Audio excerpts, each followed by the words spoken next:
Do you feel like your relationships could really benefit from more meaningful moments of connection, but your schedule is so hectic and life is so busy that you can't really figure out how to find the time for it? Well, then this video is for you, because it's all about quality rather than quantity. But what makes for a high-quality connection? You know that special bond you feel with someone when you're really present with each other? That's what we're going to talk about today. It's a love language called quality time together. Hi, I'm Jennifer Jumis, a voiceover artist as well as a licensed clinical psychologist for almost 25 years. In this video, you're going to learn all about this style of expressing love.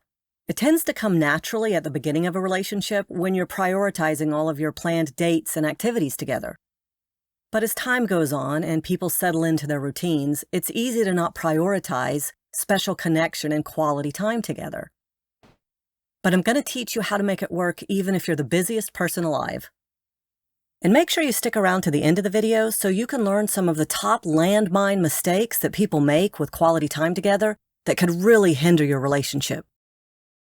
You may have already heard of the 5 love languages, first discussed by Dr. Gary Chapman in his book, The 5 Love Languages.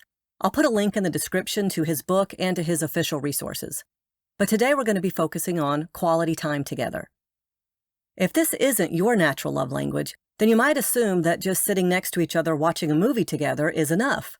And it might be, but it also might not even come close to what your partner's needing. If this is a primary love language of your partner, what you need to understand is that hanging out is not enough. It's more about the quality of the time you spend together. They want you to be really present and plugged in with them. This style is about giving them the gift of your time and attention, and that you're happy to do so.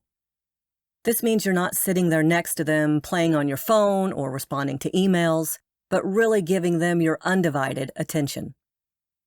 They want to know that you genuinely desire to be around them and connect with them, and that when you're apart, you're looking forward to seeing them again.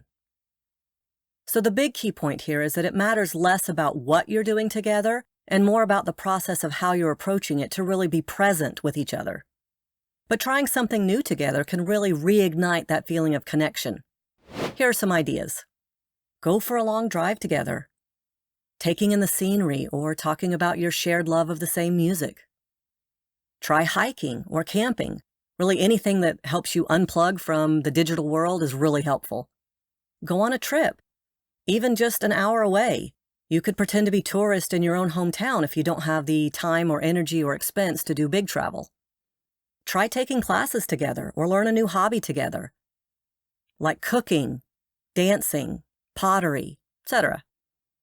Try new restaurants, especially different cultures or flavors that neither one of you have had before.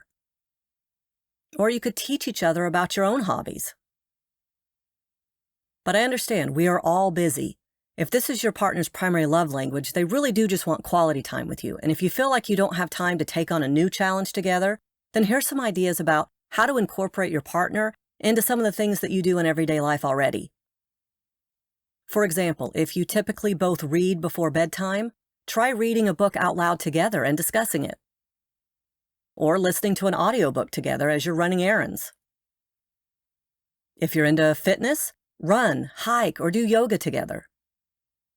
The chore of walking the dog can be done together as an opportunity to talk and connect. Go grocery shopping and prepare meals together. Weed the garden, clean the house, etc. Your everyday chores can be an opportunity to connect with one another. It's an opportunity to express that you have a committed partnership in approaching life together, both the daily work and the fun. Just make sure that the time you do have together really counts and is meaningful. Even if it's just 10 minutes, make good eye contact and genuinely engage in the conversation. This can make that time together way more valuable than hours spent watching TV together or doing parallel activities, not really connecting. Each love language has a special area to be careful about so that you don't end up doing more harm and damage in your relationship. For quality time together, remember the key word is quality. Your loved one will feel especially hurt if you're distracted or trying to multitask. Now, this is annoying to most of us, but it's especially hurtful if what they're seeking most is a quality connection with you and you're only able to give them your divided, distracted attention. Also, when you do make plans with them, Make sure that you aren't late or that you cancel and postpone your plans. This implies to them that they really aren't a priority, that you have something better to do or somewhere better to be. And again, while that would be annoying and upsetting to most of us, it is deeply hurtful to the person seeking quality time together. You've made plans to have that quality time together, but if you don't prioritize it, it sends a really painful message.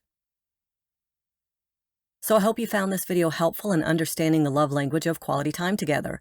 Please be sure to subscribe and click that notification bell so that you won't miss out on my other videos explaining the rest of the love languages. All right, that's enough chit-chat for me. Now go get busy and start making those memories together.